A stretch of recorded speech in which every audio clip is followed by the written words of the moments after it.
Şimdi sizlere tarihten bir rivayet nakletmek istiyorum. Moğol İmparatorluğu'nun kurucusu Cengiz'in torunu Hülagü Bağdat'ı ele geçirip şehri baştan sona yağmalar. Kimi kaynaklar bu yağmada 200 bin, kimi kaynaklar 400 bin kişinin katledildiğini söyler. Bağdat'ın her biri asırların emeği olan camileri, sarayları, kütüphaneleri Hülagü'nün ordusu tarafından yerle bir edilir. Şehrin dışında karargahını kuran bu zalim hükümdar haber gönderir ve o beldenin en büyük alimiyle görüşmek istediğini söyler. Tabii hiçbir alim Hülagü'nün karşısına çıkmak için gönüllü olmaz. Sonunda Kadıhan isminde daha sakalı bile terlememiş genç bir medrese hocası bu görüşmeye gitmeye gönüllü olur. Çok ilginç. Yani bunu hassasiyetle dinlemenizi istiyorum. Giderken yanına bir deve, bir keçi, bir de horoz alır.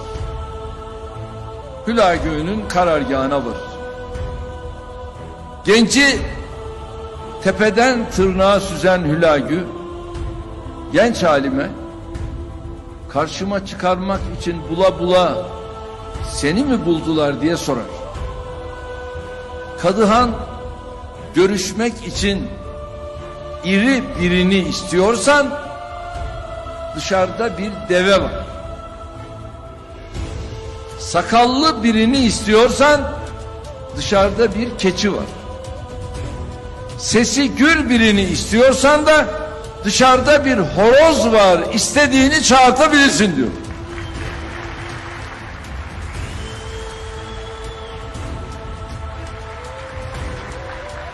Hülagü karşısındakinin boş biri olmadığını anlayınca söyle bakalım diyor. Beni buraya getiren sebep nedir? Genç alim cevap veriyor. Çok anladım. Seni buraya bizim amellerimiz getirdi. Allah'ın verdiği nimetlerin kıymetini bilemedik. Zevk ve sefaya daldık. Makam, mevki, mal peşine düştük. Allah da nimetlerini geri almak üzere seni gönderdi.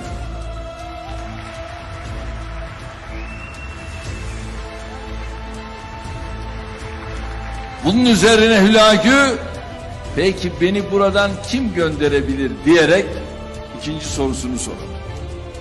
Bu da enteresan. Kadıhan cevap verir. Özümüze döner. Bize verilen nimetlerin kıymetini bilir.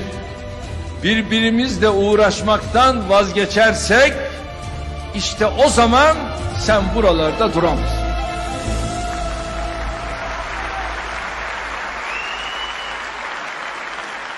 Kardeşlerim, ne demek istediğimi anlıyor musunuz? Birbirimizle uğraşmayı bırakacağız.